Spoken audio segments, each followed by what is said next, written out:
sore semuanya, selamat bergabung kembali di acara kita di PMP seri ke-41. Baik, PMP seri ke-41 kali ini sangat spesial karena pada hari ini kita mempunyai narasumber yang sangat spesial juga dari Puskesmas Tanjung Enim, yaitu nanti kita akan bersama Dr. Siti Mesaro yang merupakan dokter fungsional media di Puskes Tanjung Enim. Baik, selamat sore Dokter Mai. Ya, selamat sore, Lorencia ya. Iya. Senang sekali ya bisa bergabung di acara PMP ini, Program Edukasi Masyarakat Peduli Kesehatan dari RS Bank Medika. Iya, baik terima kasih Dokter Mai sudah bersedia menjadi narasumber kita pada sore hari ini. Baik, untuk Sobat Pempek, tema yang akan dibawakan pada hari ini sangat menarik, yaitu mengenai waspada peningkatan kasus penyakit cikungunya. Supaya tidak berlama-lama lagi, izinkan saya Ferin yang akan memandu acara dari awal hingga akhir. Sedikit informasi untuk semua sobat PMP. Ini akan langsung disampaikan materi dari Dr. Mai. Setelah itu akan ada sesi tanya jawab. Untuk semua sobat PMP boleh tanya yang mau ditanyakan ke Dr. Mai. Mumpung kita sedang bergabung bersama di sini, boleh nanti melalui kolom chat atau kita buka diskusi bersama. Untuk di akhir acara, nanti kita akan pilih tiga penanya terbaik yang akan mendapatkan hadiah menarik dari Rumah Sakit Bukit Asam Medika. Izin Dokter Mai supaya tidak berlama-lama, izin kita mulai penyampaian materinya Ya, dari Dokter Mai. Saya persilakan.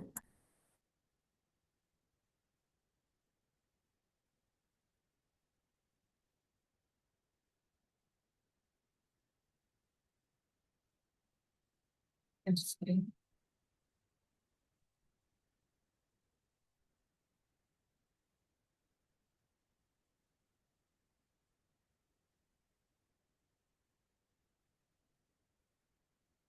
Oke, bisa kita mulai ya. Assalamualaikum warahmatullahi wabarakatuh. Selamat siang menjelang sore ya buat sahabat sehat dari PMP, Program Edukasi Masyarakat Peduli Kesehatan yang diselenggarakan oleh Rumah Sakit Bukit Asem Medika. Di mana hari ini kita mengangkat tema yang mungkin sebetulnya sudah tidak asing lagi, tapi kadang-kadang jarang terpikirkan oleh kita bahwa ada penyakit yang namanya cikungunya ya. Seperti kita ketahui gitu ya, saat ini kan di bulan November atau Desember kita sudah masuk ke fase namanya musim penghujan.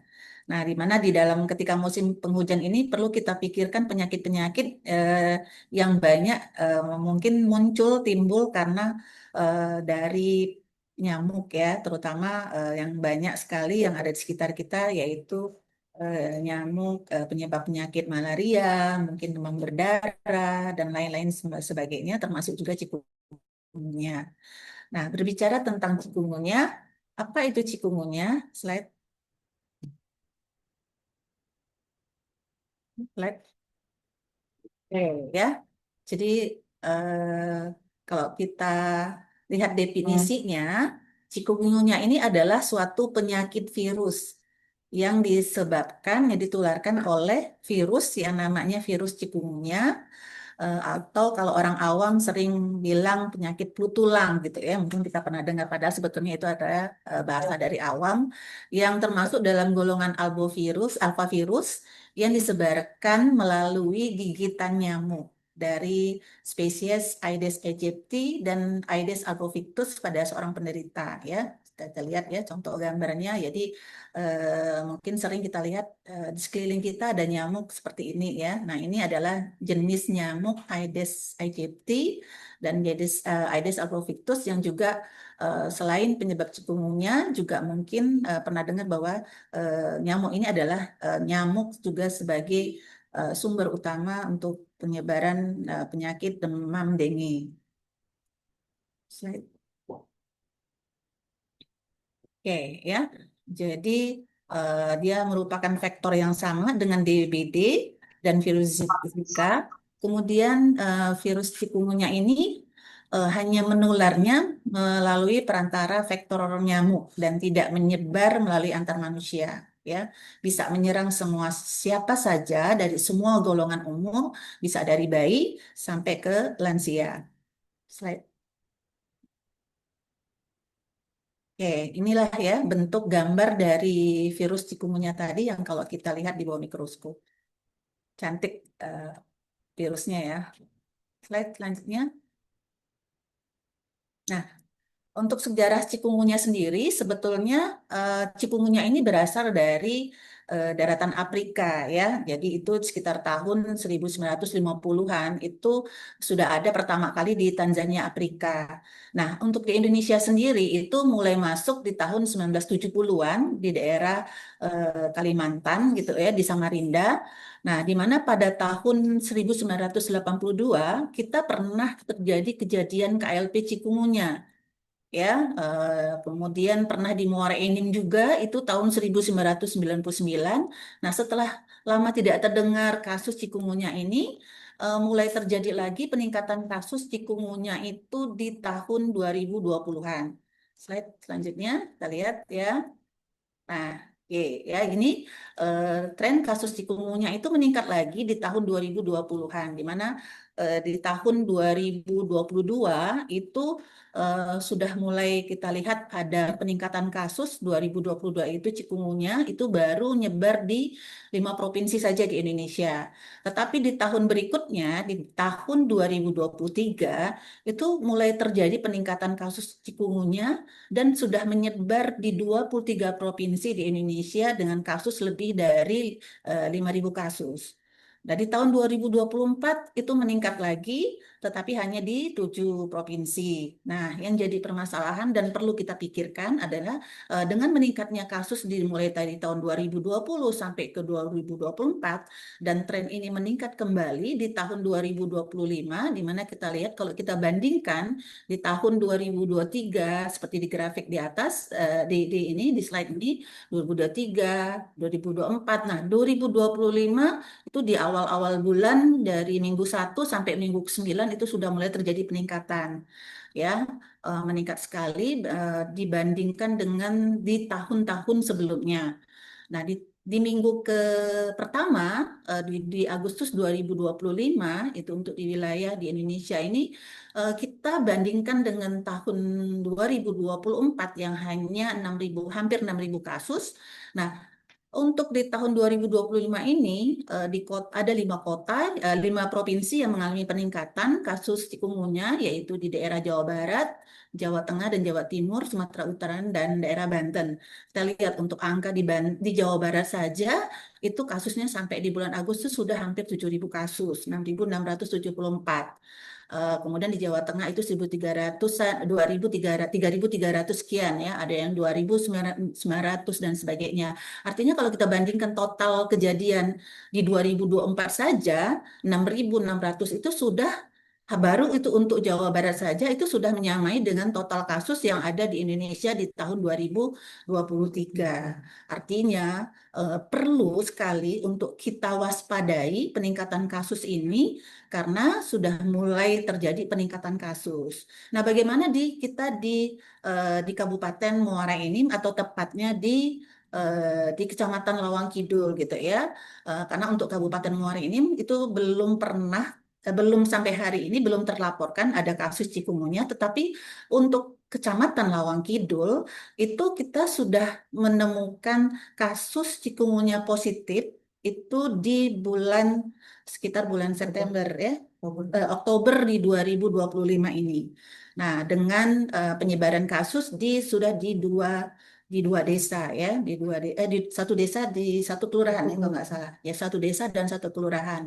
Nah, artinya dengan satu kasus ini saja eh, sebetulnya sudah menjadi kewaspadaan luar biasa bagi kita. Karena kenapa? Kadang-kadang penyakit chikungunya ini mungkin tidak terpikirkan ya. Jadi akan menjadi sulit bagi kita karena mungkin tidak terpikirkan pada saat kita mendiagnosa. Jadi ketika datang pasien dengan keluhan karena gejalanya mirip dengan demam dengue, Maka yang kita pikirkan pertama kali kalau ada pasien datang dengan keluhan demam gitu ya, kemudian ada bintik-bintik di di seluruh tubuhnya, yang kita pikirkan adalah demam dengue. Tapi tidak pernah kita mendiagnosis banding bahwa jangan-jangan ini cikungunya gitu ya. Nah, mungkin seperti itu ya. Makanya sering sekali menjadi penyulit. Kemudian keterbatasan pemeriksaan laboratorium baik untuk yang rapid apalagi yang untuk pemeriksaan yang menggunakan isolasi virus dan lain-lain itu dengan biaya mahal maka makinlah kadang-kadang terabaikan. Slide.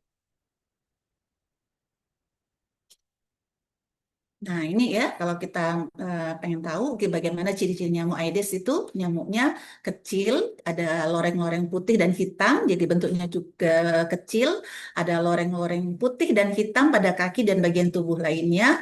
Nah, ciri khasnya yaitu mengisap darah manusia pada waktu pagi di jam 8 sampai jam 10 dan sore hari di jam menjelang maghrib gitu ya, di jam 6 sampai di jam 4 sampai jam 6 sore.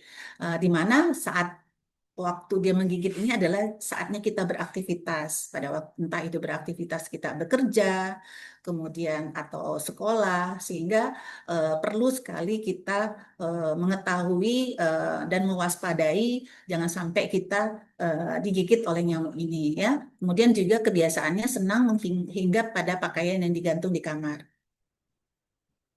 Slide.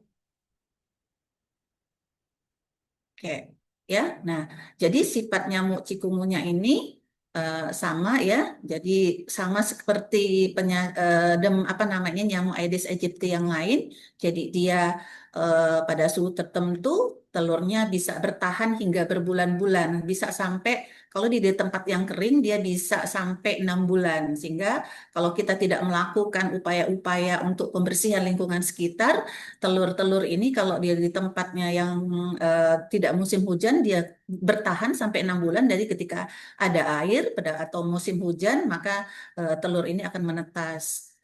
Kemudian 10 hari kemudian dia menjadi nyamuk dewasa yang menggigit manusia. Kemudian ketika orang itu tadi di dalam virus tadi ada di dalam nyamuk tadi ada virusnya, maka menularkan kepada orang lain. Oke, lanjut. Nah, ini bentuknya. Jadi eh, khas ya, jentik nyamuk dia berada di atas, bergerak-gerak gitu ya, bergerak-gerak. Nah, cuma kalau pertama kali kami lihat di sini untuk di Lawang Kidul sendiri, jentik nyamuknya ini benar-benar benar-benar apa namanya ukurannya gemuk-gemuk ya. Jadi nggak kurus seperti di gambar itu. Dia lebih gemuk-gemuk ya. Artinya nutrisinya cukup dia ada di sekitar kita ini ya. Oke, ini siklusnya ya. Lanjut dari mulai telur, jentik, kepompong dan akhirnya jadi nyamuk. Slide. Oke, slide. Nah, bagaimana cara penularan dari nyamuk ini tadi ya? Jadi cara penularannya ditularkan melalui gigitan nyamuk Aedes aegypti betina yang sudah terinfeksi ya dengan virus chikungunya. Nah, jadi ketika dia menggigit maka virus chikungunya itu bisa masuk juga di bawah kulit kita. Itu ada yang namanya kelenjar limpe. Dari kelenjar limpe dia akan masuk, kemudian dia akan masuk ke dalam pembuluh darah. Nah, di dalam pembuluh darah ini dia akan senang sekali gitu ya di tempat-tempat yang banyak nutrisinya. Kemudian juga senang di tempat-tempat yang banyak fibrositnya, misalnya di apa namanya di tulang, kemudian dengan sendi. Makanya nanti gejala dari si cikungunya itu adalah kelemahan dari otot, nyeri otot dan nyeri sendi. Oke, selanjutnya. Nah, masa inkubasi itu adalah masa dari mulai pertama kita digigit oleh nyamuk sampai timbulnya gejala. Masa inkubasinya yaitu biasanya terjadi dari 2 sampai 4 hari, kadang-kadang ada yang mengatakan 3 sampai 4 hari, sementara manifestasinya atau munculnya gejalanya biasanya timbul 3 sampai 10 hari. Bahkan ada yang mengatakan 3 sampai 7 hari. Oke. Nih, bagaimana gejalanya? Nah, gejalanya kalau kita lihat ya, artinya pada tahap awal, jadi gejalanya itu ada gejala awal, ada fase akut sebetulnya ya, kalau kita bagi ada fase akut, ada fase pasca ini, pasca dari pasca kejadian ya misalnya, kemudian ada lagi fase kronis. Nah, di fase akut gejalanya sama seperti gejala-gejala demam virus biasa, artinya demam yang tinggi tiba-tiba 38 sampai 38,8 derajat Celcius. Jadi demamnya terus menerus selama beberapa hari. Beda ya kalau demam dengu yang demamnya dalam beberapa hari kemudian akan turun mendadak ya. Nah, kemudian muncul juga ada ruam-ruam makulopapular kemerahan dengan tonjolan tinggi persis dengan dengu ya, tetapi ini bentuknya peteki, tetapi kalau dia di cikungunya dia akan lebih melebar-lebar, lama-lama awalnya juga seperti teki, tapi lama-lama akan melebar dengan ada tonjolan sendiri. Kemudian ada nyeri otot dan sendi, seperti dijelaskan tadi bahwa setelah dia masuk juga pembuluh darah, dia senang di tempat yang banyak fibroblast. Nah, tempat yang banyak fibroblast ini biasanya di otot dan sendi. Nah, makanya di situ senang sekali si virus cikungunya itu berdiam di situ dan menimbulkan keluhan berupa nyeri tulang dan bengkak sendi. Kemudian keluhan lain yaitu sakit kepala, mual, muntah, lemas, fotofobia, dan bahkan kalau nyeri tulang dan sendinya itu saking sakitnya, biasanya dia membungkuk ya, saking sakitnya bahkan bisa menimbulkan sakit nyeri sendi ini bisa berbulan, bahkan bertahun, bahkan bisa menyebabkan kelumpuhan.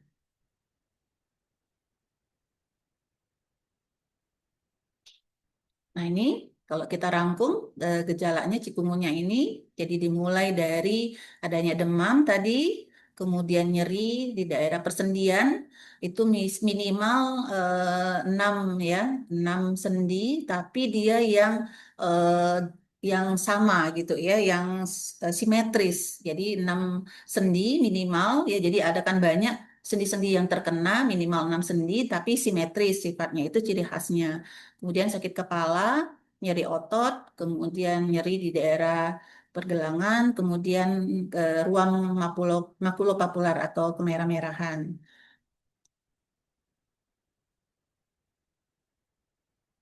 Oke. Faktor resiko cikungunya, nah ini adalah yang pertama yaitu tinggal atau berpergian di daerah tropis atau mungkin misalnya masuk ke daerah yang mungkin lagi endemis. Seperti contoh di daerah kita karena sudah ada beberapa kasus cikungunya, maka orang yang masuk ke daerah misalnya ke daerah kita ini harus hati-hati. Jadi kalau misalnya dia tiba-tiba demam, kemudian ada gejala-gejala yang mirip cikungunya, perlu dipikirkan dia adalah suatu perlu juga selain demam dengue juga perlu dipikirkan kemungkinan untuk cikungunya. Kemudian bayi, anak-anak, orang tua dengan kekebalan yang lemah itu juga dipikirkan karena sifatnya virus ya. Cikungunya ini adalah virus, maka orang-orang dengan kelemahan daya tahan tubuh atau orang-orang dengan penyakit-penyakit kronis yang mungkin tidak diobati dengan baik, misalnya contoh demam berdarah, ada demam apa namanya, apa namanya DM, diabetes mellitus atau hipertensi, kemudian penyakit jantung, maka perlu sekali tetap meminum obatnya agar terkontrol sehingga dia mempunyai daya tahan yang cukup kuat terhadap virus tadi. Kemudian tinggal di lingkungan yang banyak terdapat genangan air, ya terutama khasnya untuk penyakit demam berdarah, demam cikungunya ini adalah karena demam dengue itu senang di tempat genangan air yang bersih, maka nanti untuk pencegahannya adalah kita harus melaksanakan pemberantasan sarang nyamuk, terutama di tempat-tempat yang potensial terdapat genangan air, terutama air yang bersih. Kemudian tidak menggunakan kelambu atau lotion anti nyamuk dan kurang melaksanakan PSN di lingkungan tempat tinggal. Slide.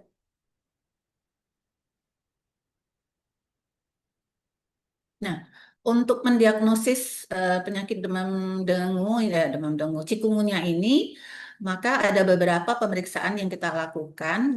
Yang pasti, yang pertama kita melihat ya gejalanya ya. Kalau kita melakukan pemeriksaan, pasti kita melakukan anamnesa, pemeriksaan fisik dulu. Kemudian untuk pemeriksaan laboratorium, sehingga kita melakukan diagnosis banding apakah ini memang untuk sementara cikungunya apakah ke arah demam dengue.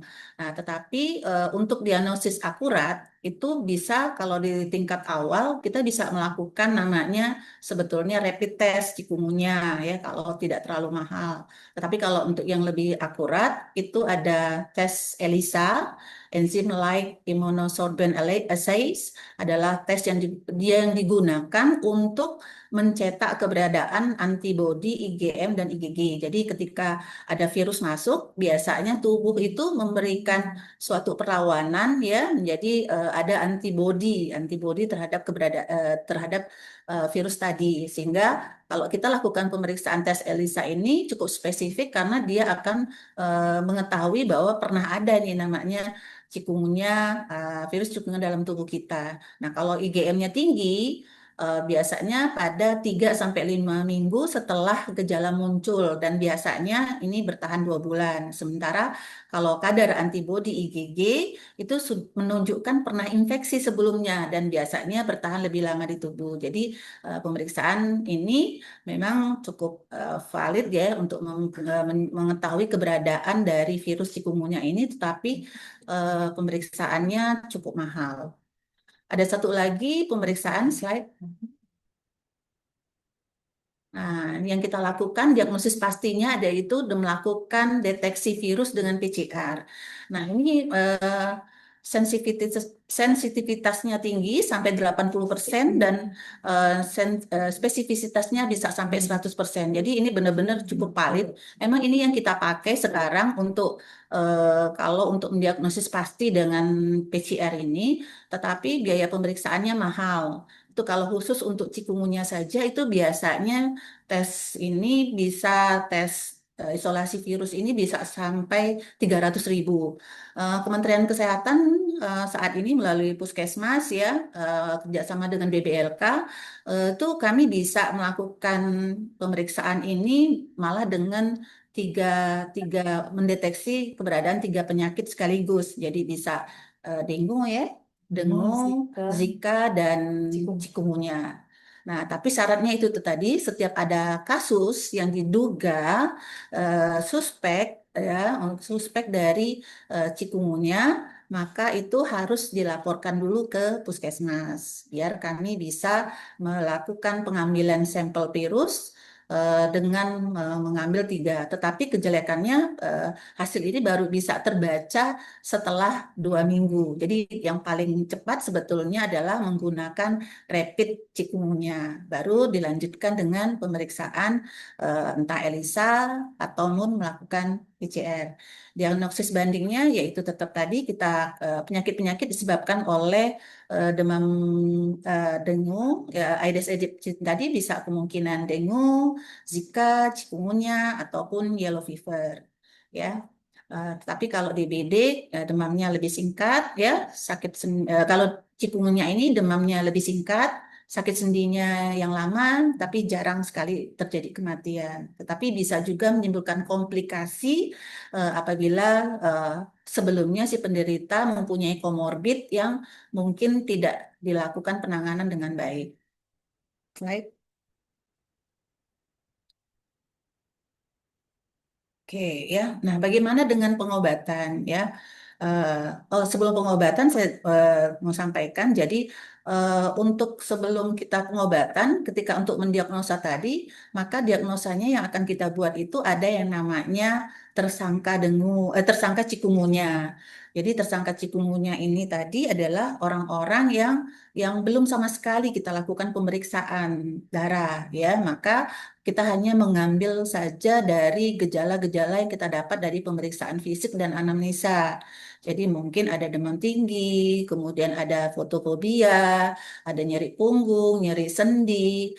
Salah satu dari yang pasti diagnosisnya harus ada demam tinggi dulu, kemudian salah satu dari fotofobia, nyeri sendi, nyeri otot dan sebagainya. Walaupun jadi artinya ini masih masih bisa ada diagnosis banding penyakit lain. Nah, kalau kita sudah lakukan pemeriksaan ELISA, maka kita mendiagnosisnya adalah ini ya kemungkinannya adalah penyakit cikungunya ya.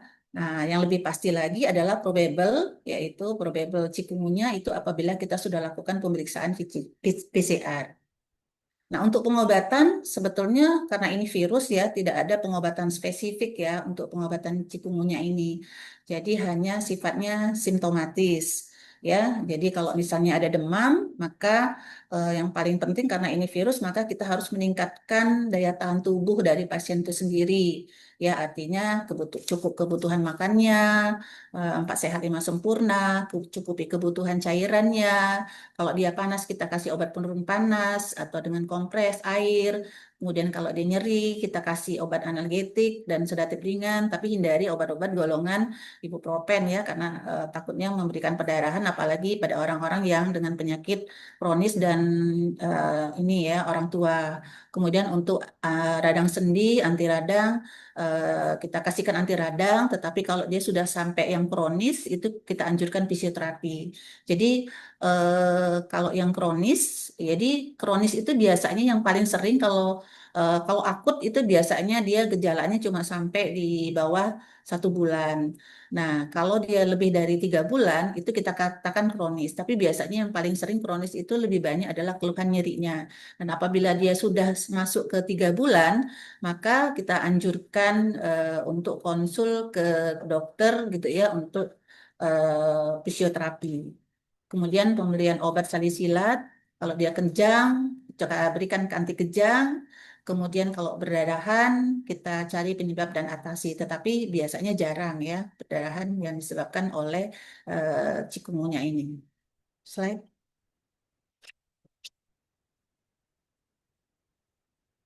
Nah, bagaimana komplikasi cikungunya? Ya, tergantung komplikasi cikungunya ini, ya itu tadi ya, bisa karena dia senang tadi di tempat yang banyak fibroblast. Nah, kalau dia masuk ke jantung, maka akan dia menimbulkan peradangan pada jantung yang kita kenal dengan namanya miokarditis. Nah, kemudian kalau dia masuk ke mata, gitu ya, dia akan menimbulkan nama penyakit namanya uveitis. Kemudian kalau pada retina akan menimbulkan retinitis. Kemudian kalau dia pada sumsum tulang belakang itu menimbulkan penyakit mielitis. Tapi yang paling sering komplikasinya itu biasanya di otot dan sumsum tulang belakang. Nah, kapan kita katakan KLB cikungunya? Dikatakan KLB cikungunya itu bila ada 2 kasus yang positif setelah dilakukan pemeriksaan dari PCR positif ya. Nah, kalau kayak kejadian kita di Kecamatan Lawang Kidul kemarin, kita baru menemukan 1 kasus walaupun kasus suspeknya itu sudah cukup banyak. Nah, bisa jadi kenapa kita hanya menemukan satu kasus? Jangan-jangan sebetulnya kita sudah KLB di sini, tetapi penyulitnya adalah kebanyakan satu itu tadi tidak terdeteksi ya. Jadi artinya karena ini virus tadi bisa saja pada waktu kena virusnya self-limiting disease, artinya pasiennya mungkin dalam kondisi imunnya yang baik sehingga gejalanya hanya tidak khas. Kalaupun bergejala, nah, kemudian dia melakukan pemeriksaan ke fasilitas pelayanan kesehatan. Nah, kadang-kadang tidak dideteksi sebagai diagnosis banding sebagai cikungunya. Jadi sudah dilakukan pemeriksaan lain, sudah dilakasikan pengobatan, sehingga jarang terlaporkan ke kita untuk cikungunyanya. Jadi lebih banyak melaporkan bahwa ini adalah dengue ya.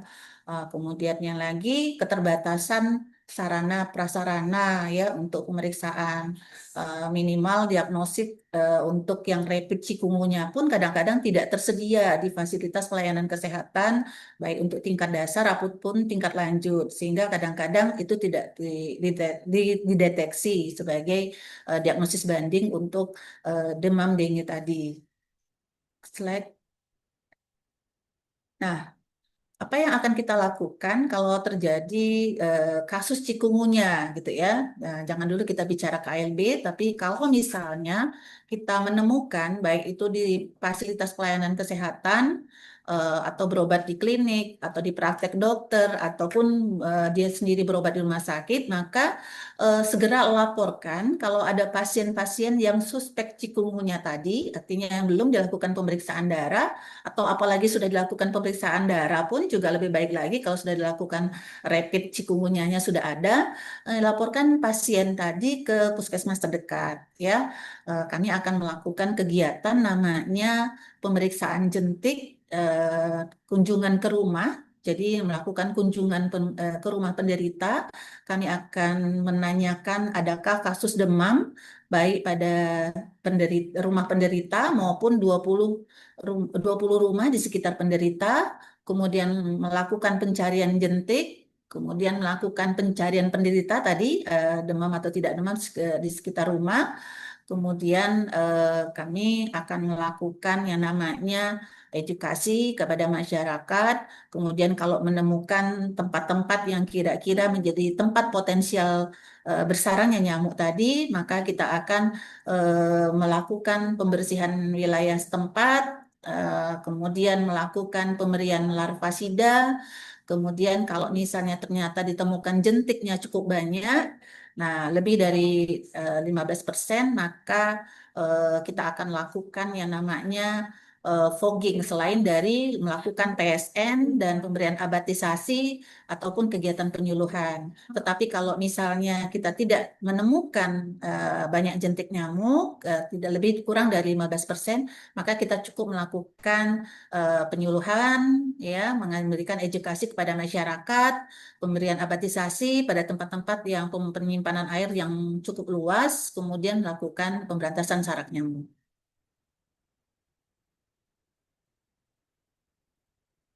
Ini ya kegiatan yang kita lakukan. Jadi ketika penting sekali gitu ya.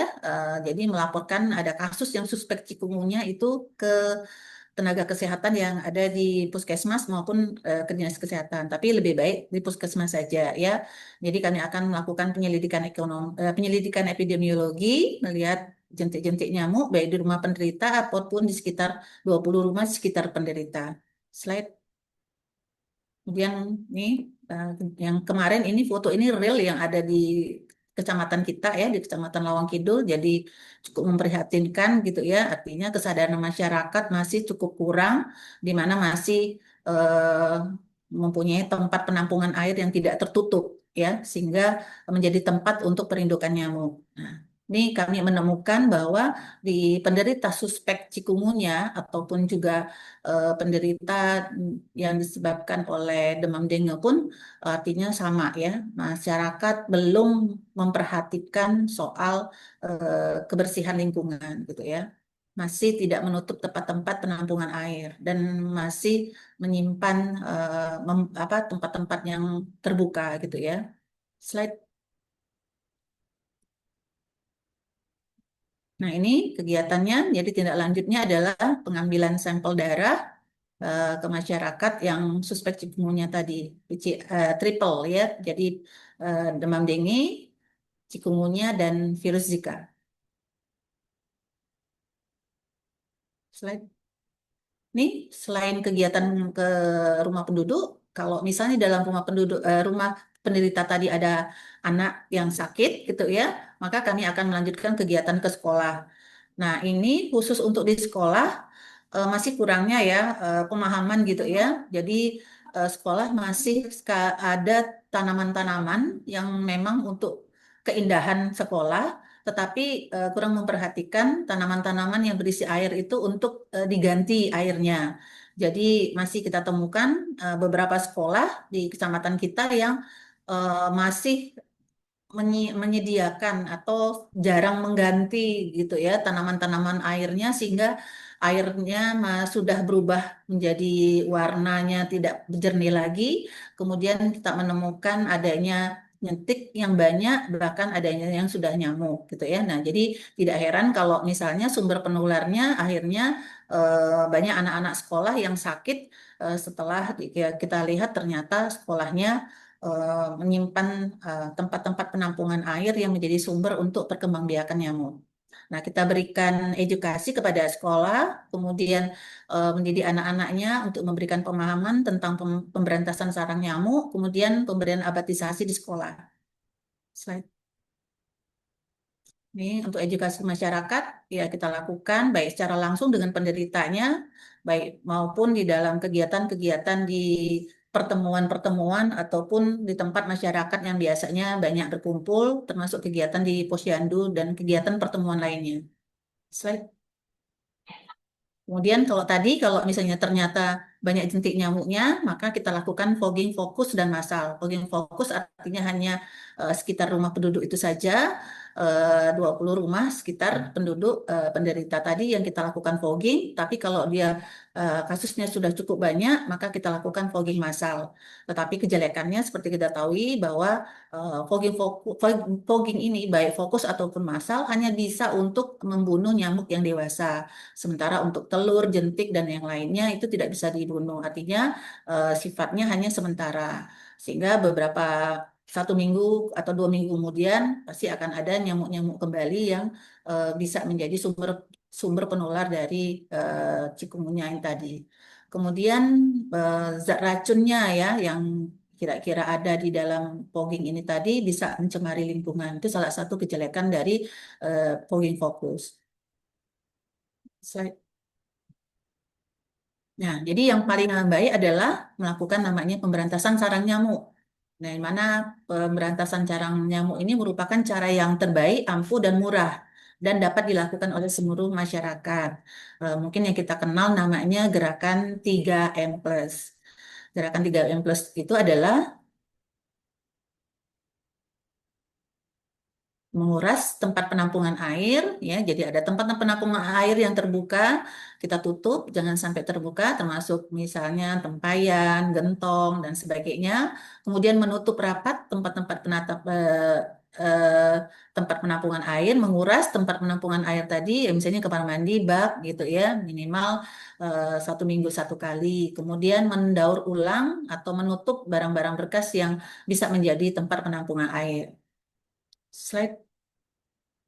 Nah, tindakan tambahan yang perlu kita lakukan, menaburkan bubuk abate pada tempat yang penampungan air yang terbuka, memelihara ikan pemakan jentik nyamuk gitu ya, atau mungkin menanam tanaman-tanaman yang mungkin eh, menimbulkan bau yang tidak disukai oleh nyamuk, misalnya lavender, kemudian serai. Nah, itu menanam tanaman-tanaman yang mungkin bisa membantu untuk mengusir nyamuk. Kemudian menggunakan obat anti nyamuk memasang kawat anti nyamuk dan di jendela dan ventilasi, kemudian menghentikan kebiasaan menggantung pakaian di tempat yang terbuka, memperbaiki saluran air yang tidak lancar, bergotong royong membersihkan lingkungan sekitar dan menghindari berpergian ke daerah endemik chikungunya.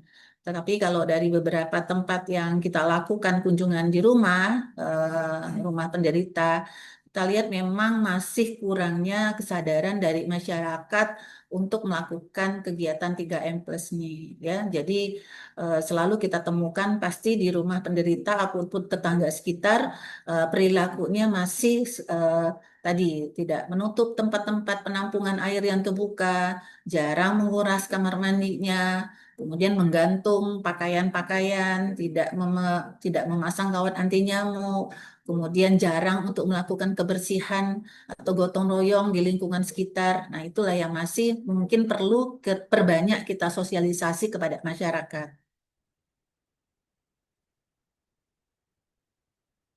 Oke, bila hendak kita berpergian ke daerah endemik chikungunya, maka ada beberapa langkah yang kita lakukan untuk pencegahan, yaitu menggunakan lotion anti nyamuk, kemudian mengenakan baju lengan panjang atau celana panjang, menggunakan kelambu saat tidur di siang hari, dan menggunakan obat pengusir nyamuk.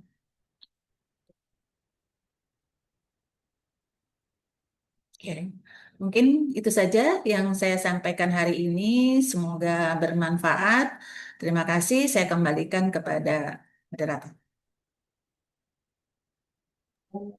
Baik, terima kasih banyak Dokter Mai. Materinya sangat menarik sekali, Dokter. Baik, sebelum masuk ke sesi tanya jawab, dokter izin di sini juga sudah bergabung bersama kita ada Dokter Bandri Sudarsono selaku Kepala Rumah Sakit Bukit Asa Medika, ada Pak Delvi, Manajer SDM Logistik, serta ada Pak Gusti yang merupakan Direktur PT Bukit Asa Medika, dokter. Mungkin izin kepada Pak Gusti bisa memberikan sepatah dua patah katanya, Pak.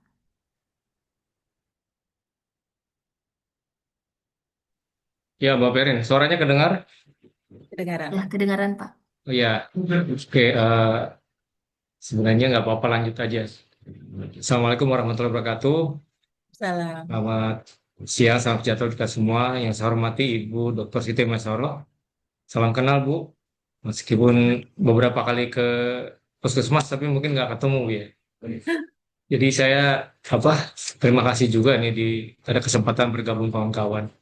Ada Dr. Bandrio, Pak Delvi, dan teman-teman seluruh serta mungkin ada beberapa dari luar ya, supaya nanti ke depan minta tolong kawan-kawan untuk penyamaan informasi siapa yang hadir itu diminta dulu di depannya nama institusinya, belakangnya nama. Jadi kita tahu karena pempek ini kan sarana bagus ya. Selain makanan bagus juga sarana bagus ternyata pempek itu Bu Dokter ya. Iya, Jadi kalau bagus itu bagusnya kita manage dengan bagus. Dan ini yang sudah kesekian kalinya. Saya atas nama Asa Medika pertama terima kasih Bu Dokter menjadi narasumber. Jadi ini kreativitas kawan-kawan ini konteksnya tidak hanya dalam rangka refreshment, tapi juga edukasi. Nah, kita harapkan melalui media seperti ini, teman-teman yang mendengar itu menjadi jembatan informasi pada masyarakat luas. Ya, kita harapkan mereka start dari lingkungan kerjanya, kemudian nanti terus sampai ke keluarganya dan masyarakat. Jadi yang disampaikan Bu Dokter tadi, saya kira memang ini yang penting. Kalau dalam 3 bulan ini kan orang diributkan dengan flu pilek gitu ya, yang aneh-aneh gitu ya. Sehingga di Tenggarai sampai Tangerang, Jakarta, Bekasi, Depok, Jabodetabek itu menganggap ini COVID kedua. Karena hampir mirip gitu gejalanya. Meskipun kita tidak menyebut sebagai COVID lagi. Saya sendiri juga kena kemarin cukup lama. Nah, cikungunya juga begitu. Karena mungkin konteksnya memang sekarang dari musim hujan. Karena sepemahaman saya kan biasanya memang di masa justru musim hujan sudah mulai kurang, banyak genangan air. Konteksnya di situ. Tapi sekarang kan nggak bisa seperti itu. Apalagi banyak orang bilang nyamuk itu cuma satu dok ya, tapi yang banyak teman-temannya ya. Jadi kalau diusir satu, teman-temannya masih banyak gitu ya nyamuk. Jadi konteks sama. Saya mungkin singkat saja. Silakan teman-teman nanti dimanfaatkan. Ini ada narasumber yang sangat bagus. Cuman tadi mengulang sedikit Bu Dokter Siti Maisoro, mungkin juga nanti bisa menjadi jembatan informasi Bu ke masyarakat bahwa kita PT Bukit Asa Medika melalui unit kerjanya Rumah Sakit Bukit Asa Medika terus melengkapi prasarana. Jadi konteksnya ini bukan komersil, bukan untuk cari untung, tapi untuk memberikan kemudahan supaya khususnya masyarakat Tanjung Enim itu dapat menggunakan pelayanan kesehatan yang maksimal di daerahnya sendiri. Tadi disebutkan kita punya CT scan baru, kita sudah punya CT scan 128 slice dok. Kalau di tracing mau pakai AI pun mungkin kita rumah sakit ke-6 di Sumsel yang punya CT scan 128. 5 diantaranya itu semua di Palembang kan. Nah, bayangin kalau selama ini dikirimnya ke Palembang. Saya dengar di Morenin punya yang 64, tapi juga sering batuk-batuk katanya. Nah, mudah-mudahan kami hadir nanti melengkapi.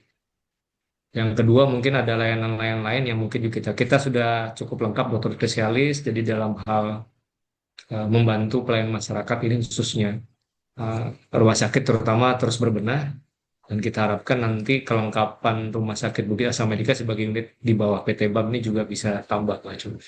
Lewat dokter juga silakan kalau ada dokter spesialis yang mau bergabung, mau full time, itu dokter Bandria sudah nyiapin rumah tinggal. Nah, dan kalau ada dokter spesialis, kita ada beberapa supaya beliau-beliau ini betah di Tanjung Enim, mau full time, nggak part time ya, dok full time. Ini sudah ada beberapa spesialis yang full time di kita seperti bentar lagi dokter anak, spesialis penyakit dalam, ada obgyn, ada bedah, dan beliau-beliau ini tinggal di rumah dokter yang kita siapkan. Jadi beliau-beliau tinggal di sini bisa membantu BAM selama jam kerja, establish 24 jam lah. Jadi dalam hal tertentu layanannya akan full membantu seluruh layanan. Di luar itu, kalau Ibu pernah lewat ke arah dalam Townset kan sudah kelihatan pembangunan gedung baru ya. Nah, itu gedung baru rumah sakit kita, Bu. Nah, nanti seluruh fasilitas unit rawat jalan, termasuk MCU, itu akan menempati gedung baru, insya Allah. Bertahap akan diselesaikan sampai nanti karantina. Ini juga bukan dalam konteks mau komersialan, mau nyanyi rumah sakit lain, enggak. Tapi memang tadi kita sudah bercita-cita ingin memberikan pelayanan terbaik, ada di daerah sendiri, ring satu juga bisa teramati. Nah, mungkin dari Ibu juga mohon bantuan bisa disampaikan niat baik kita, tidak ada unsur komersil, tapi memang kawan-kawan ingin memberikan layanan terbaik. Daripada kita selama ini kirim-kirim-kirim keluar kan, transportnya mahal, keluarga juga repot, kenapa nggak di tempat sendiri? Meskipun gitu kami juga menyiapkan layanan yang sifatnya memang komersil lah, kayak ambulan kita sudah punya eksekutif. Ya memang ada beberapa segmen yang minta Bu Dokter ya, tapi dalam hal ini kita menyeimbangkan. Saya kira mungkin itu demikian. Eh, melewat lewat Bu Dokter nanti mohon juga diberi apa disampaikan kepada keluarga keluarga dan kami juga turut mendukung yang Ibu sampaikan materi hari ini. Kalau di HO-nya kantor BAM ini saya Jumat itu saya minta semua melakukan hari kerida. Jadi turun dulu 2 jam ke bawah untuk bersih-bersih. Saya kira mungkin program tahun depan coba saya pikirin kami turun kemana gitu. Jadi kita mau bersih-bersih, tapi objeknya dicari apa ke sekolah gitu kita datangin, kita gotong royong bersama di situ. Tidak hanya di tempat kita. Namun saya melihat PR di tempat kami juga masih cukup banyak, terutama dari sisi kerapian, segala macam, karena saya kira sumber yang paling nyaman untuk nyamuk dan dalam tanda kutip itu kalau Islam ya setan itu adalah tempat yang kotor dan tempat yang tidak rapi, Bu Dokter ya. Jadi mulainya dari kita sendiri. Nah kalau kita nggak mau, saya kira akan menjadi tempat buat sumber penyakit dan sumber ketidaknyamanan kita. Sekali lagi terima kasih dok, demikian dan materinya cukup baik. Saya kira bukan sekali dua kali nanti dokter pasti akan kami undang lagi untuk materi-materi yang lainnya lebih lebih Ya, mantap lagi. Terima kasih dok. Silakan Pak Pirin. ya. Assalamualaikum Terima warahmatullahi kasih Pak. wabarakatuh. Baik, terima kasih banyak Pak Gusti untuk sambutannya. Izin kita lanjutkan ke sesi tanya jawab, Dokter Mai. Ya, Ini udah ada beberapa pertanyaan, Dok. Izin saya bacakan satu persatu. Untuk yang pertama, Dok, dari Ahya, Dok, khusus di wilayah 3T yang kesediaan obatnya terbatas. Apa alternatif penanganan rumahan yang aman untuk mengatasi panas, nyeri, dan dehidrasi tanpa membahayakan pasien, dokter? Pak Pirin, Ya, Bu Dokter, gimana? saya izin sambil ke rapat sebelah ya, tapi saya masih dengar nih. Ya, ya. Baik, Pak. Terima Ya. kasih. Izin, Dok, boleh langsung dijawab. Coba diulangi lagi. Boleh. Ya, khusus wilayah 3T yang kesediaan obatnya terbatas, apa alternatif penanganan rumahan yang aman untuk mengatasi panas, nyeri, dan dehidrasi tanpa membahayakan pasien, dokter? Oke, untuk penanganan perumahan yang demam ya, obat-obatnya ya. Biasanya, oke, langsung kita jawab ya.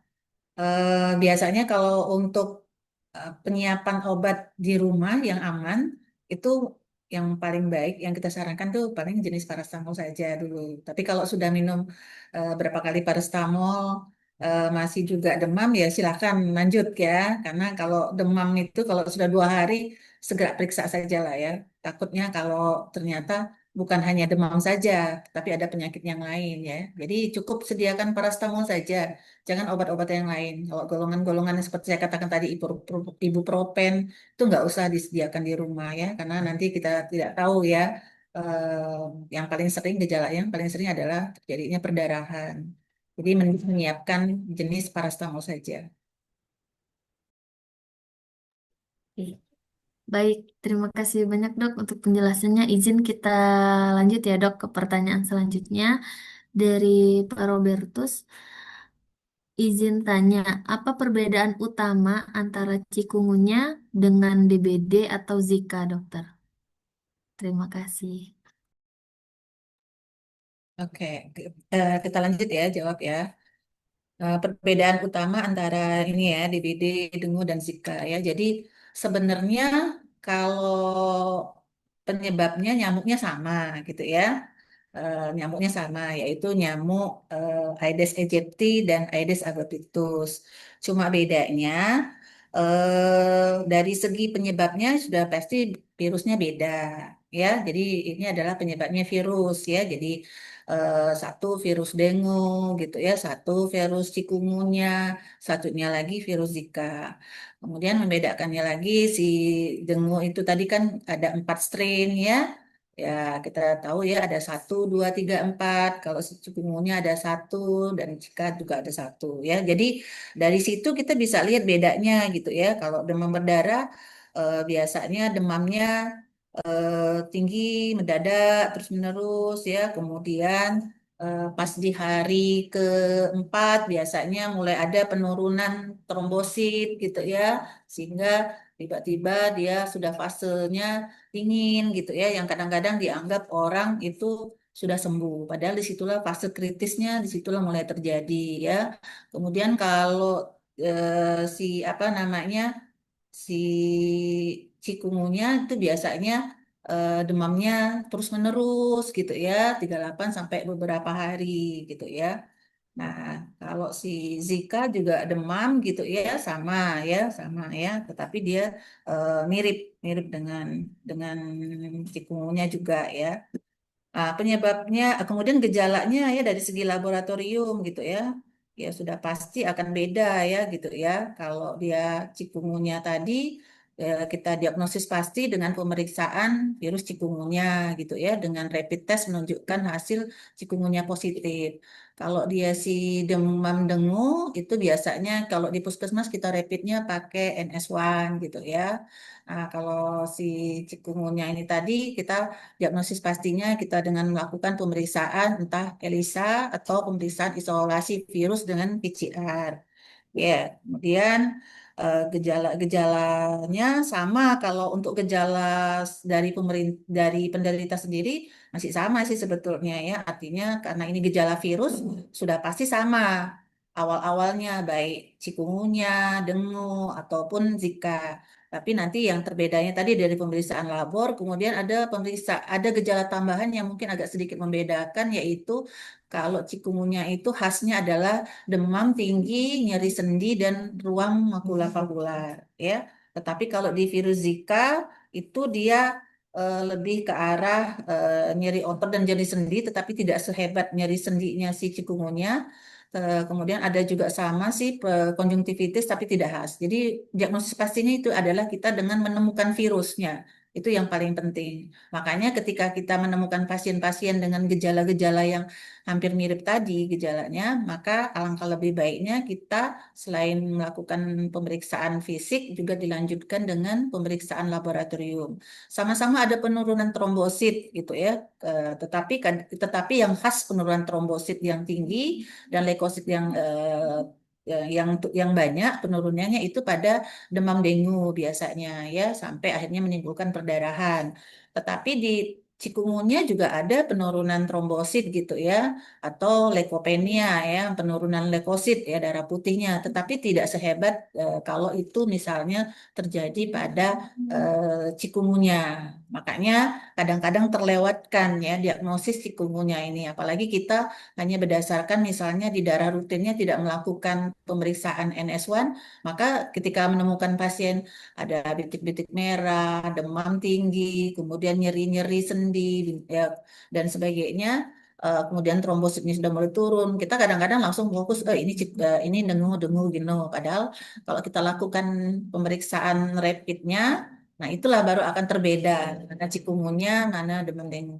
Kalau dia demam dengue biasanya karena menimbulkan perdarahan biasanya cukup kadang-kadang kita lakukan rawat inap. Tetapi kalau jika atau cikungunya itu biasanya cukup dengan istirahat di baring ya, kecuali kalau itu terjadi pada orang-orang yang memang mempunyai komorbid gitu ya, misalnya hipertensi, diabetes, meletus yang ternyata selama ini tidak pernah dilakukan pemeriksaan secara rutin minum obat teratur. Nah, ini akan menimbulkan komplikasi, makanya ketika dia terkena penyakit itu ada baiknya itu dilakukan pemeriksaan lebih lanjut lagi sehingga dia tidak terjadi komplikasi yang lebih serius. Mungkin itu saja. Baik dokter, terima kasih dok untuk jawabannya, penjelasannya. Izin dok kita lanjut ke pertanyaan selanjutnya ya dok ya.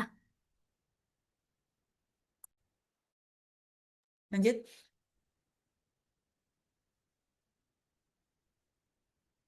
Suaranya di mute, Mbak.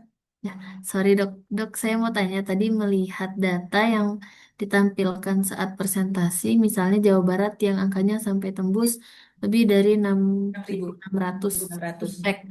Lalu lonjakan nasional yang sempat mencapai puncak mingguan di atas 900 kasus. Menurut dokter, Ya. apa faktor paling yang kuat yang bikin peningkatan kasus sebesar itu bisa terjadi dalam waktu yang singkat? Dan yang kedua, dengan pola tren yang naik turun tapi cenderung meningkat sejak 2023 sampai 2025, strategi apa yang paling masuk akal supaya masyarakat benar-benar paham risiko dan mau ikut bergerak mencegah cikungunya, bukan cuma sekedar jadi penonton data untuk data yang naik terus, dokter. Oke. Terima kasih ya. Jadi kalau lihat trennya yang naik gitu ya, eh, yang pertama kalau kita lihat terjadinya di daerah Jawa Barat, Jawa Tengah, Jawa Timur yang pasti daerah yang kawasannya banyak penduduk gitu ya. Nah itu sejalan dengan tempat kita, wilayah kita ya. Kenapa juga kita sinkronkan dengan wilayah Kecamatan Lawang Kidul juga ada kasus untuk di Kabupaten Muara Enim ya karena penduduknya padat. Tercatat saat ini jumlah penduduk kita sudah sampai 77.000 penduduk, luar biasa banyak ya. Kemudian juga mendukung kalau sekarang sudah masuk ke dalam musim pancaroba, di mana sudah mulai hujan, kemudian ada tempat-tempat penampungan air, artinya mendukung terjadinya untuk terjadi suatu penyakit. Kalau kita ingat teorinya itu harus ada tiga faktor: host, agent, dan environment atau lingkungan. Artinya hostnya ada manusianya, jadi ada manusianya, ada penderitanya yang sakit gitu ya. Kemudian agentnya ada si nyamuk gitu ya, nyamuk ini yang membawa virusnya untuk digigit ke manusia. Kemudian ada lingkungan yang buruk, sanitasinya yang buruk ya, yang mungkin pemahamannya yang mungkin kurang, kesadaran yang kurang, atau mungkin edukasinya yang mungkin belum ada gitu, atau mungkin ketidakpedulian gitu ya. Nah, jadi inilah yang mempengaruhi. Jadi kalau kita balik lagi lihat kenapa itu tinggi, ya bisa jadi dari tiga faktor tadi itu saling mempengaruhi. Nah, disandingkan juga dengan kejadian yang ada di tempat kita di Kecamatan Lawang Kidul, itu yang kami lihat seperti saya sampaikan tadi, itu semua rumah atau lingkungan sekitar entah itu kejadian penyakit dengue ataupun juga cikungunya itu semuanya sama. Artinya lingkungan sekitarnya memang belum sadar tentang kebersihan lingkungan tadi, belum melaksanakan namanya PSN, pemberantasan sarang nyamuk. Entah ya tidak menguras bak mandi karena nyamuk ini kan senang di tempat yang bersih, air bersih gitu ya. Kemudian mengubur gitu ya. Masih ada tempat-tempat terbuka, penampungan air yang tidak ditutup, tidak melaksanakan menguras, mengubur dan menutup ya tempat-tempat yang kemungkinan besar nanti tempat ini akan menjadi tempat berisinya air dan jadi tempat perindukan nyamuk. Kemudian tidak melaksanakan yang lain-lain, artinya tidak melakukan masih hobi menggantung pakaian, ada kolam-kolam yang tidak diisi dengan ikan pemakan jentik, bata dan lain-lain. Nah, jadi inilah. Jadi kunci pentingnya bagaimana kita bisa memutus mata rantai penularan penyakit ini adalah dengan melakukan PSN dengan 3M plus. Mungkin itu satu-satunya jalan yang paling baik. Oke, baik. Terima kasih banyak dokter untuk penjelasannya. Izin dok kita lanjut ke pertanyaan selanjutnya dari Bu Iin. Dok izin bertanya, apa saja tanda-tanda seseorang yang terinfeksi cikungunya harus segera dirawat di fasilitas kesehatan dokter? Oke, lanjut ya. Eh, Artinya gini, yang pertama gitu ya, orang ini biasanya dengan keluhan misalnya tidak demamnya tinggi gitu ya, jadi indikasi dia untuk dirawat. Dirawat artinya kalau dirawat artinya sudah melalui fasilitas pelayanan kesehatan tingkat pertama ya. Artinya seperti itu ya, kita sepakati dulu ya. Artinya kita melihat, artinya orang ini mungkin sudah demamnya tinggi, demamnya ya, kemudian tidak bisa makan minum, mual muntah gitu ya, terkait dengan keluhan di saluran pencernaannya, ada gangguan di saluran pencernaan sehingga dia dehidrasi, kita takutkan nanti terjadi dehidrasi ya, kemudian intake-nya yang kurang, sehingga akan menambah parah dari perjalanan penyakitnya. Seperti kita ketahui, eh, kunci dari kita bisa sembuh dari penyakit virus ini adalah daya tahan tubuh yang baik. Nah, tapi kalau misalnya dia tidak mau makan, dehidrasi, tidak mau intake-nya kurang, nah maka akan memperburuk sehingga akan memperparah lagi penyakitnya. Atau kita juga lihat lagi usianya mungkin sudah tua, sudah lansia, ya. Kemudian ada penyakit penyerta, entah itu penyakit kronis yang seperti saya sebutkan tadi, hipertensi, diabetes, dan lain-lain. Nah, makanya perlu kita timbangkan kalau orang ini harus terus dirawat di rumah sakit. Tapi kalau dia masih bisa makan minum, masih masih istilahnya intake-nya bisa masuk gitu ya. Biasanya kita suruh rawat jalan saja dengan kontrol nanti sekian hari nanti kembali lagi ke fasilitas pelayanan kesehatan tingkat pertama. Oke, baik dok. Terima kasih untuk penjelasannya dok. Izin kita lanjutkan lagi. Sebelum lanjut ke pertanyaan yang ada di kolom chat, mungkin ada sobat pempek yang mau raise hand, diskusi bareng sama Dokter Mai di sini. Saya persilakan. Kalau tidak ada, izin kita lanjut ke pertanyaan di kolom chat. Izin kita lanjut di chat ya dokter. Ya, lanjut. Baik, izin bertanya dokter, apakah ada kekebalan tubuh yang didapat setelah seseorang tersebut terjangkit penyakit cikungunya? Dan apakah seseorang tersebut akan dapat mengalami penyakit cikungunya kembali setelah sembuh? Mohon penjelasannya dok. Baik ya, pertanyaannya. Artinya seperti dijelaskan di awal tadi ya, kalau penyakit cikungan ini nih hanya punya satu serotip ya. Jadi cuma ada satu jenis serotipnya ya. Strainnya hanya satu. Jadi sebetulnya kalau dia kalau kita tadi nah, apa bilangnya?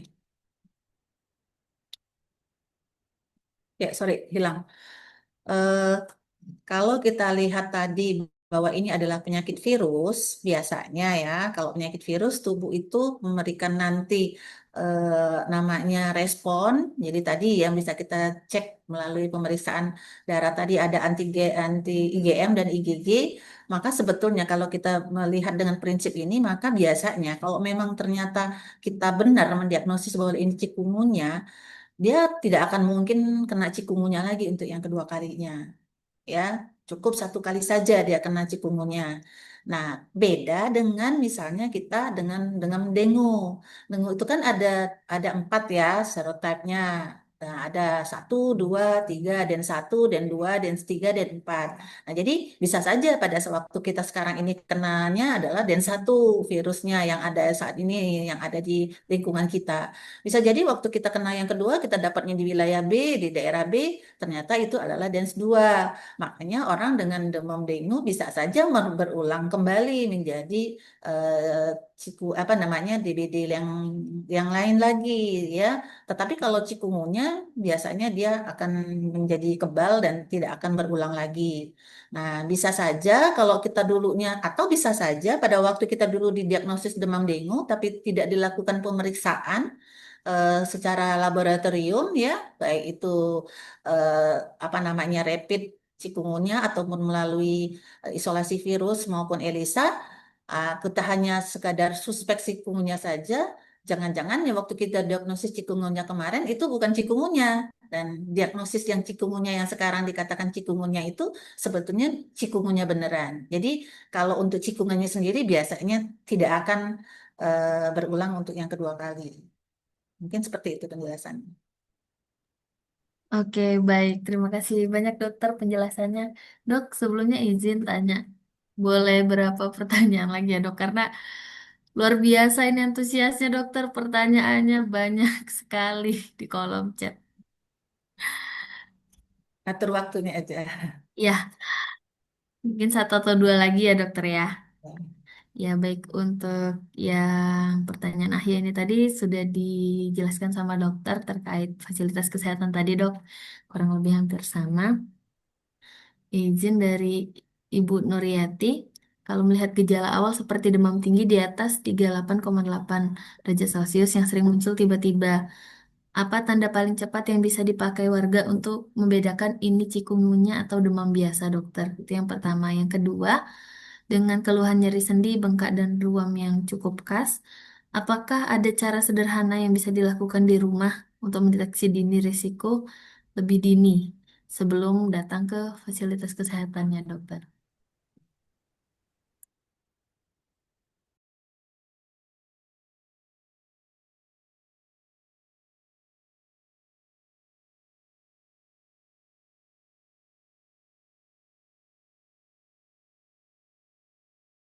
Mohon maaf sinyalnya di sini gangguan. Silakan boleh diulang, Pak. Mohon maaf. Ya, baik izin dokter kita ulangi ya. Ada pertanyaan dari Ibu Nuriati. Yang pertama dok, kalau melihat gejala awal seperti demam tinggi di atas 38,8 derajat Celcius yang sering muncul tiba-tiba, apa tanda paling cepat yang bisa dipakai warga dok untuk membedakan ini cikungunya atau hanya demam biasa? Kemudian yang kedua, dengan keluhan nyeri sendi, bengkak, dan ruam yang cukup khas, apakah ada cara sederhana yang bisa dilakukan keluarga di rumah untuk mendeteksi risiko lebih dini sebelum datang ke fasilitas kesehatan, dokter? Oke. Nah, terima kasih ya Ibu Nuriati gitu ya. Atas pertanyaannya ada dua pertanyaan. Untuk membedakan cikungunya atau demam biasa, ya seperti saya katakan tadi, memang sulit gitu ya. Kalau hanya berdasarkan cuma demam saja gitu ya, demam karena semuanya penyakit, eh, terutama oleh virus, misalnya kita bicarakan sekarang ini virus, ya semuanya pasti demam, demam tinggi semuanya ya. Jadi akan harus ada pemeriksaan tadi, pemeriksaan lanjutan yang untuk mendiagnosis pasti, baik itu pemeriksaan dari pemeriksaan darah rutin ataupun pemeriksaan rapid-rapid ya spesifik untuk virusnya tadi, misalnya demam dengue kita tambahin NS1, kemudian untuk cikungunya dengan pemeriksaan rapid cikungunya atau Cika dengan rapid Cika dan sebagainya ya. Jadi belum bisa ya kalau hanya berdasarkan gejala demam saja. Jadi eh, artinya gini, kalau memang demam, berusaha kita obati sendiri, misalnya tadi dengan menggunakan obat-obatan analgetik yang sederhana di rumah. Kalau tidak ada perubahan, segera cepat berobat ke dokter, gitu aja ya. Kemudian untuk kalau keluhan nyeri sendi, bengkak, ruam, cara sederhana bilakan untuk mendeteksi risiko sebelum ke fasilitas kesehatan ya, eh, nyeri sendinya nyeri yang mana dulu gitu ya. Kalau misalnya tidak ada demam, kalau ada demam berarti perlu kita pikirkan tadi ya kemungkinan cikungunya ya, ditambah dengan gejala-gejala yang lain, misalnya tadi ruam makular-papular, keluhan sakit kepala, fotofobia, dan sebagainya ya. Tetapi kalau misalnya hanya nyeri sendi bengkak, bengkak saja, ruam tanpa ada demam, nah mungkin perlu kita pikirkan kemungkinan penyakit lain yang non infeksi gitu ya. Bisa kita lihat dengan pemeriksaan untuk membedakannya tetap lagi-lagi kita harus melakukan pemeriksaan penunjang di fasilitas pelayanan kesehatan. Kalau ini penyakitnya adalah ke arah demam, maka pikirkan kita ada penyakit-penyakit eh, yang penyebabnya adalah infeksi. Tetapi kalau misalnya hanya nyeri saja tanpa infeksi, maka kita akan melakukan pemeriksaan yang mungkin kita mengarah ke beberapa penyakit tertentu yang non-infeksi. Mungkin seperti itu, Mbak. Baik dokter, terima kasih dok untuk penjelasannya. Izin satu lagi dokter ya, sebelum kita tutup. Untuk pertanyaan yang Misi Pin tadi, izin Bapak atau Ibu, ini sudah dokter jelaskan tadi terkait bisa terkena lagi atau tidak. Selanjutnya ini dari Ratu Amalia. Tadi disebutkan bahwa pada pasien cikungunya dapat terjadi radang sendi yang berlangsung kronis, sehingga keluhan nyeri tetap ada meskipun demam dan ruam sudah hilang. Saya izin bertanya, mengapa hal tersebut bisa terjadi, dan jika sudah masuk fase kronis seperti ini, apa langkah yang sebaiknya dilakukan oleh kita, baik dari tenaga medis maupun masyarakat umum, dokter? Oke, terima kasih ya pada Firzi ya, sudah memberikan pertanyaan ya. Oke, katanya ditanyakan adalah mengapa bisa terjadi radang sendi yang berlangsung kronis ya. Sementara keluhan nyerinya sudah tidak ada, sudah demamnya sudah dan ruamnya sudah tidak ada. Nah, seperti tadi ya sudah dijelaskan bahwa si khasnya si virus chikungunya ini senang di tempat-tempat yang banyak fibroblast ya. Jadi setelah dia masuk ke aliran darah, kemudian dia kemana-mana nih, bisa ke lever dan ke organ-organ yang lain ya, termasuk juga dia ke tempat-tempat yang banyak fibroblast. Tempat yang banyak fibroblast itu biasanya di tulang dan di otot ya ya. Nah, biasanya itu bisa berlangsung kronis lama ya karena dipengaruhi juga eh, dengan pasien itu sendiri gitu ya. Misalnya dia dengan imunnya yang rendah, kemudian pasiennya sudah ada faktor risiko lain seperti tadi lansia dan sebagainya. Jadi virusnya tetap bertahan di situ gitu ya. Jadi dia tetap menimbulkan peradangan di daerah itu. Nah, makanya tetap akan ada namanya keluhan nyeri sendinya meskipun demam dengan ruamnya sudah tidak ada. Nah, dikatakan kronis apabila peradangan nyeri sendinya ini sudah lebih dari 3 bulan. Nah, jadi kalau nanti misalnya kita sebagai tenaga kesehatan ketemu dengan pasien gitu ya yang datang ke vaskes, kebetulan lansia gitu ya, kemudian keluhannya nyeri-nyeri sendi, dalam anamnesa kita waktu bertanya dengan pasien perlu juga ditanyakan apakah dia punya riwayat gitu ya demam tinggi beberapa bulan sebelumnya.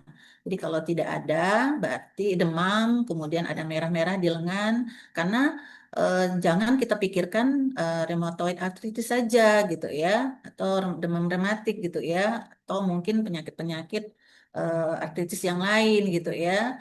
Tetapi perlu juga kita berpikir jangan-jangan nih, ini merupakan fase kronis dari si cikungunyanya yang mungkin tidak ditangani, diobati dengan artritisnya, nyeri sendinya dengan baik ya. Nah, kalau misalnya sudah berlangsung kronis, maka itu penanganannya memerlukan konsultasi dengan dokter yang lebih lagi ya, mungkin perlu dokter spesialis yang khusus menangani ini karena ada beberapa obat-obatan yang memang hanya bisa diberikan oleh dokter spesialis memang khusus untuk yang menangani reumatologi ya. Jadi mungkin seperti itu jawabannya. Baik, terima kasih banyak Dokter Mai untuk penjelasannya. Mohon maaf sebelumnya untuk Sobat PMP yang sudah bertanya di kolom chat, kita belum bisa jawab semuanya untuk sesi ini. Mungkin nanti kita buat sesi yang lain ya dokter, karena banyak sekali antusias pertanyaannya pada hari ini dokter. Izin dok, sebelum kita tutup acaranya, boleh dokter Mai bantu pilih ada 3 pertanyaan terbaik dokter yang akan kita berikan hadiah dari Rumah Sakit BEM. Ya. Pertanyaannya yang tiga, tiga terbaik, tiga terbaik. Ya. Oke. Kita pilih-pilih dulu ya. Siap dokter. Ya. Hmm. Oke, yang pertama ya, Bu Muji gitu ya, Muji, karena terkait dengan PSN-nya, ya, ya itu yang paling penting gitu ya. Beliau menekankan tentang pentingnya untuk jawabannya adalah PSN. Kemudian yang kedua ya, Bu Arianti Yulanda. Terima kasih ya menanyakan apakah cikungunya bisa sembuh kembali. Baik Kemudian yang dokter. terakhir itu Firzi Ratu Amalia.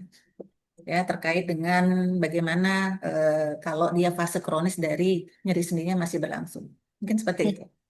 Baik dokter, terima kasih dok untuk pilihan pertanyaannya. Mungkin untuk Sobat Pempek yang terpilih menjadi petanya terbaik, nanti boleh menghubungi call center Rumah Sakit BAM untuk hadiahnya. Izin dokter, kita tutup acaranya.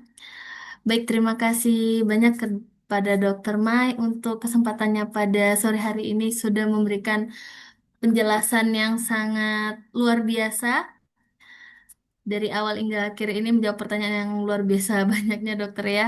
Antusiasnya luar biasa dari Sobat PMP. Mungkin izin mengingatkan untuk Sobat PMP tetap menjaga kebersihan di rumah supaya penyakit cikungunya ini jauh-jauh lah dari kita supaya kita jangan sampai terkena penyakit tersebut. Tetap terapkan ya dokter ya di rumah masing-masing. Baik, izin untuk Sobat PMP semuanya yang FKTP-nya di Puskesmas Tanjung Enim, bila membutuhkan pelayanan spesialistik lebih lanjut, bisa juga dokter ya langsung ke Rumah Sakit Bukit Asam Medika setelah melakukan kontrol di Puskesmas Tanjung Enim. Baik, akhir kata, saya Laurencia Verina Thomas selaku moderator acara pada hari ini. Mohon maaf jika ada salah-salah kata. Terima kasih sekali lagi untuk Dokter Mai sudah membersamai kami pada acara PMP seri 41. Untuk acara selanjutnya, PMP seri 42 akan membawa tema yang lebih menarik lagi. Bersama siapa kita akan tunggu di media sosial kita akan informasikan. Baik, akhir kata terima kasih dan sampai jumpa di PMP seri selanjutnya. Selamat sore. Oke. Titip ya. Terima kasih dokter, terima kasih semuanya. Ya.